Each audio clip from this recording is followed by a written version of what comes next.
Buhay na ulit! So ayun mga bossing, magandang hapon sa inyong lahat, maulang hapon sa inyong lahat. Happy New Year mga boss, welcome 2026. So ito yung first vlog natin ngayong 2026 mga bossing. So gusto ko lang ipakita sa inyo ang natutulog na bagak. Na pick up natin mga bossing. Ayan, kung natatandaan nyo, si Buknoy mga boss, buhay na.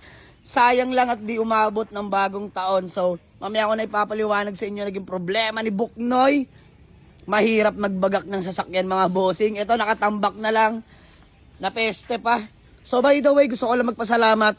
Siyempre, sa malapit kong tropa, kagrupo, parin John Mark, ng San Lorenzo Ruiz Calibration mga bossing. Sa pag-alalay, siyempre, sa pagpapatino kay Buknoy, no? Alam nyo na, pag diesel engine, walang iba, San Lorenzo Ruiz lang. Siyempre, kay parin Jack, parin Pisbam. Parin John Mark, thank you ha. So mga bossing, si parin John Mark lang nag-asikaso nito simulat sa pool, no.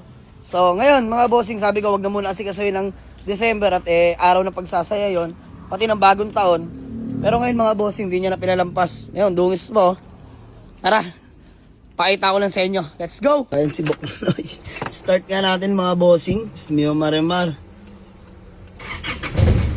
Aray ko.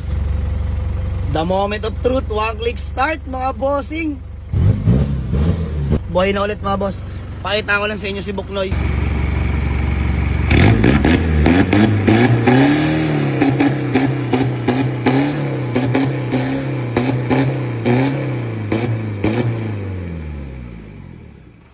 Grabe. Galit na galit pa rin si Buknoy mga bossing. Walang pinagbago. So, mga boss, explain ko lang sa inyo naging problema nito ni Buknoy, no? Nagkaroon siya ng palya biglaan, natambak natin siya ng ilang buwan sa bahay. And then yung ginamit na natin mga bossing, napatakbo pa namin ni paring Elben sa may silang Cavite. And then yung pabalik na kami, namalya yung 1 at 4 upon checking ni paring John Mark. Ngayon, pinarepair namin ECU, yun yung hatol agad ni paring John Mark. Upon sa scanner niya rin. Napatino naman, ang nawala naman is 2 tsaka 3. Injector drive yung naging problema. Injector drive ng 1 tsaka 4. And then napatino natin yung ECU ng 1 at 4, pumalit yung 2 at 3. 2 at 3. Oo. Kaya napag-desisyon na natin, Palit na talaga. surplus. Para magkano inabot ko kanina sa ECU? Almost 40k din. 40k, no? Mga bossing, ECU problema pero para ako nasa ICU. So by the way, walang problema doon. Mahalaga, buhay na yung sasakyan natin. 40,000, kumuha tayo ng bagong surplus na ECU. Shoutout sa tropang Banawe. Siyempre, sinervisan pa tayo. Pero mga boss, ang ginagandahan, lahat ng file ng box ni Buknoy, grabe, naibalik nila mga bossing. Pare, all files, pati sa remap, lahat naibalik naman sa ECU na nakuha natin surplus, di ba? Bali kinapi lahat yung stock na dating ECU niya sa bago. Sa bago. Oo. Ayan, yun yung napag-desisyon na namin mga boss. Kasi kung i-repair lang, baka mapeste lang ulit. So, ayan, by the way, buhay na. Actually, binabala ko na ibenta to. Pero sa ngayon, wag na muna mga bossing.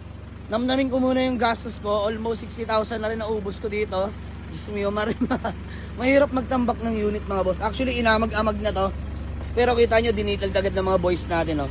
Ang linis na ulit ni Buknoy mga bossing. Kita nyo naman yan, oh. Grabe, linis na, oh. Timing dashboard. Bang! So, windshield, naka-schedule na by tomorrow. So, ako na bahala dito mga boss. Namnamin ko muna to. Let's go!